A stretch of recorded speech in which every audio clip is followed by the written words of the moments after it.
How you doing, guys? I'm Richard. I'm Greg. And today we're going to talk about what to look for when hiring a handyman. Let's do this, guys.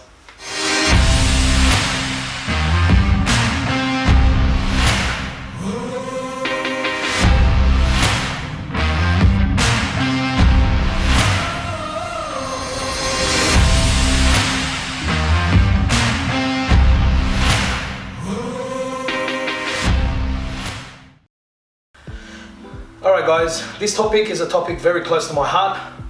I started my business as a handyman. It started off at Yes I Can Handyman Services.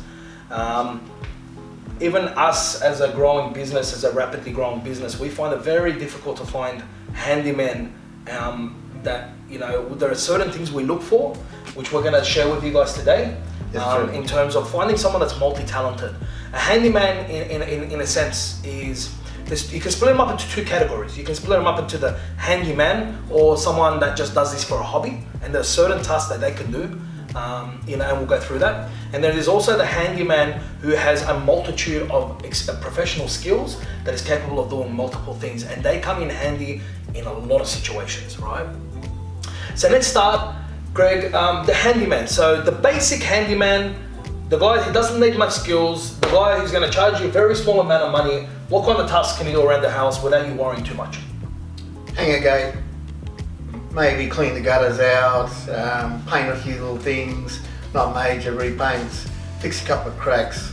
That's about where you're going. You've also got the washers for your taps, changing a light bulb, hanging a photo frame on the wall, maybe putting up some blinds or curtains for you. Yeah. The basic things that you women out there, you will understand this from me. The one that you've been telling your husband to do for the last 6 weeks, and the guy won't get off his butt. He wants a beer and he doesn't want to do it. So basically, this is what he'll hire your local handyman for. Doesn't really need much experience, doesn't really need any licenses. It's good if he has an ABN. I would prefer someone with an ABN and some insurance. But a lot of these guys, they're not charging very much money. They don't have insurance, but the work they're doing is, it's something that you would hope your friend or your family do.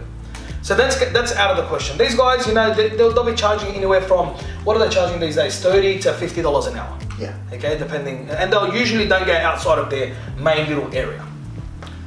The second part of it, and the people that we hire, and where I started, is the professional handyman. This is a person that has multiple licenses, multiple certificates, multiple professional skill sets. Their own tools, their own vans, their own materials to and from a job. That type of thing. Yeah. Look, it really upsets me when, you got a lot of places like High Pages, for example.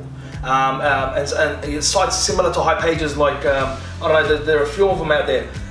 They advertise handyman as low as $30. You cannot get a professional handyman for under $50, right? Yes. It's impossible. The handyman, out of all the trades, a professional handyman should be charging more money than anyone else. And the reason for that is the amount of tools he needs, the amount of insurance, the amount of skills, the amount of time, everything that he does, and the amount of time that he saves the end user is second to none. It's not right. Normally it's a one-off visit. They come there and do the job and don't have to leave. It's when you ask them to do a multitude of tasks and they have to go to Bunnings or some of the hardware, there's about 2 hours at a time. Somebody could be paying for it. Yeah, that's right, guys. Look, one of the reasons we hire a lot of handymen for certain tasks, like for example, hypothetical example, I need someone to, for example, install a front door, right? True. You get a carpenter in, or you get a door installer to come in, right? Door installer knows how to install that front door, right?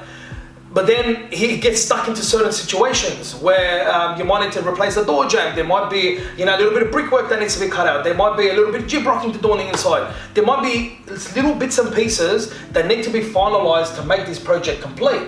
If you were to hire, for example, a door guy, he leaves a bit of gyprock. The gyprocker that comes out to do the smallest patch is still going to charge you for the 4 hours, his travel, his time, his labor. So he has to have a minimum. He's not going to come out and do it for $20. No. Whereas the handyman that's on site, it takes him 35 seconds to fix it and you're done. Yeah. Bit of a paint touch up, he's got the tools in the car, it's done. Do you know how many times I've got tilers coming out to do a tiling job for me, and a handyman does not replace a tiler. There are certain jobs that a handyman should not be attempting. No. But you know how many times, like I've had the tiler on site, even the floorboard guys, there's certain tools that they don't have, and you just look at them and go, why? Why? Even my jib rockers, I've got jib rockers that come out, they don't have a basic hand saw to cut the timber, to put behind the wall, to support the patch. Like, how are you a jib rocker? They're specialists. They only do their trade and that's it. That's right. That's the general thing, is a handyman's going to cover a multitude of trades and get that job done. That's right, guys. When I used to take on projects before it became, this qualified building company, when I used to take on projects, I used to do, the painting, the skirting, the floorboards, basically I could take on pretty much everything with the exception of a few tasks, a few trades. And it's very important that you understand what these trades are, okay? Tiling, get a professional tiler. Roof plumbing, that includes pointing and major repairs to your roof. Make sure you get a roof plumber. Electrical, definitely nobody but an electrician can touch electrical. Nobody but a plumber can touch plumbing. That's true. Apart from tap washers. Yeah, tap washers, little bits and pieces. I would not even, look, it's a very grey area whether a handyman can change a PowerPoint, for example. True. By law, from what I understand for the legislation, he's not allowed to, you have to get a licensed electrician to do that. Yes. So there are certain things, like for example, a bricklayer, I wouldn't get, a handyman can do small bricklaying work, maybe a little garden patch or a veggie patch or something. Loose brick, something like that. That's right, but most handyman, in terms of, building a beautiful front wall, it's not going to come out the way you want it because it's not a professional bricklayer. That's bricklayer. Yeah, concreting, same thing. They can patch concrete, they can't do major concreting work. So you've got to be very careful what you choose a handyman to do, okay? Like for example, we've got a job coming up in the next week or the 2 weeks.